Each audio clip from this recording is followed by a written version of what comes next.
Donc le bac professionnel animation enfance personnes âgées, c'est une formation qui se déroule en 3 ans, qui mène à l'obtention du baccalauréat, qui est un diplôme de niveau 4, et qui permet de former de futurs animateurs généralistes pour concevoir et réaliser des activités d'animation auprès d'un public jeune et de personnes âgées en perte d'autonomie.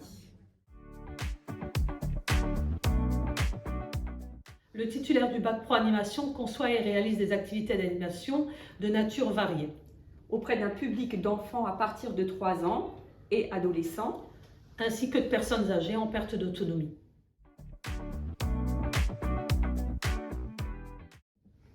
La formation se déroule sur 3 ans. Elle comporte des enseignements généraux, maths, français, histoire géo, langue, arts appliqués, EPS. Également des enseignements professionnels et plusieurs périodes de formation au milieu professionnel qu'on appelle des PFMP, que les élèves pourront réaliser dans des périscolaires, dans des centres socioculturels, dans des EHPAD, dans des accueils de jour, etc.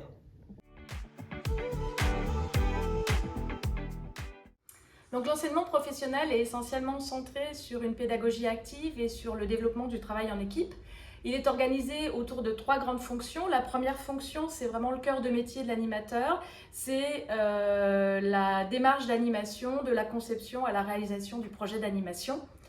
Dans la fonction 2, c'est pour développer les compétences de l'animateur en lien avec le public des personnes âgées, donc qui est en perte de lien social et en perte d'autonomie, que ce soit en établissement ou à domicile.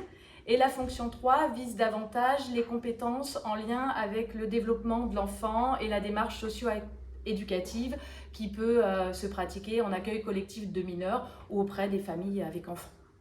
En enseignement professionnel, l'élève devra être capable de concevoir, réaliser et évaluer des projets d'animation et des activités culturelles, socio-éducatives ou sociales qui tiennent compte des besoins et des attentes du public et qui respectent le contexte professionnel. Pour acquérir toutes ces compétences, l'élève aura également besoin des connaissances sur les milieux professionnels, les publics, le cadre organisationnel et réglementaire de l'activité de travail.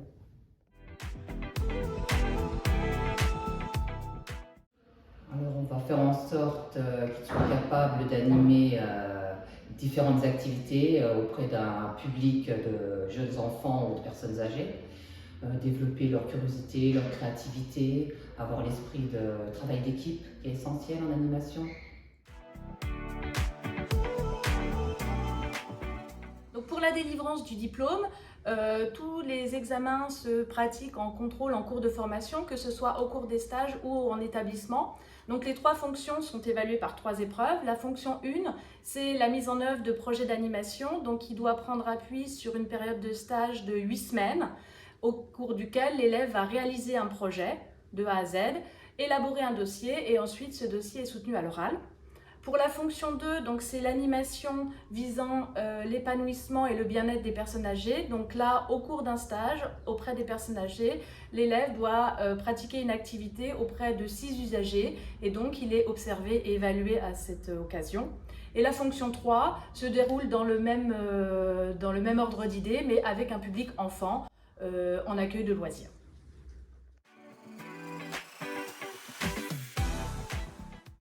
Alors le chef-d'œuvre est une épreuve également du bac pro.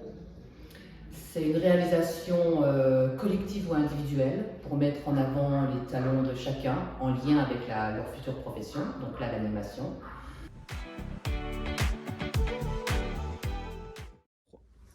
Donc une fois le bac obtenu, les élèves pourront directement s'insérer dans le monde professionnel avec leur diplôme de niveau 4 ou continuer leurs études.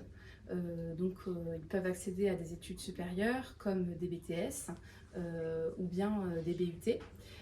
Ils ont aussi la possibilité de s'insérer sur la formation moniteur éducateur, éducateur spécialisé ou de continuer en BPGEPS qui est une formation en alternance avec la possibilité de perfectionner leurs compétences en animation sur tout ce qui est sportif et socioculturel.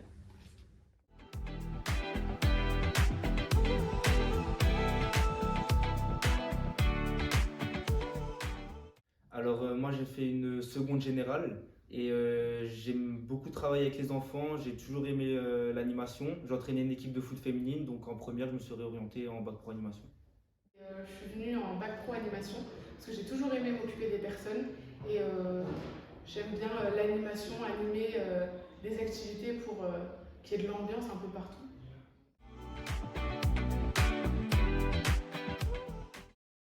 J'ai fait une expérience professionnelle en stage avec les enfants dans mon village, donc c'est à Saint-Nicolas-de-Port, dans une MJC. Enfin, c'est une MAPEJ, c'est une maison pour les enfants.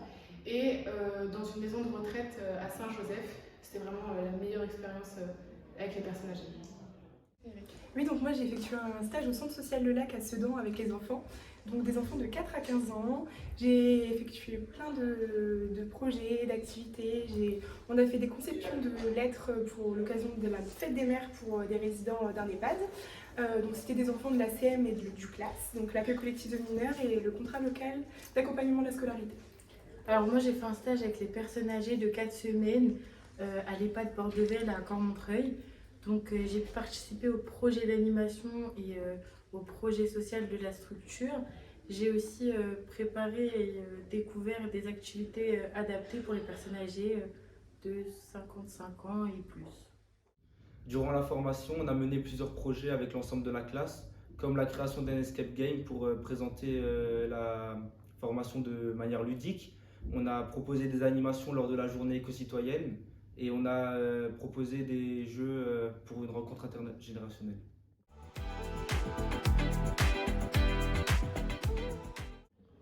Plus tard, j'hésite à faire éducateur PJJ, donc c'est protection judiciaire de la jeunesse, qui est en lien avec les enfants. On vient leur apporter notre aide en fonction de leur situation, ou alors animateur dans une MJC ou dans un centre d'accueil. Plus tard, j'aimerais bien travailler avec les personnes en situation de handicap et être animatrice avec eux ou auprès des personnes âgées.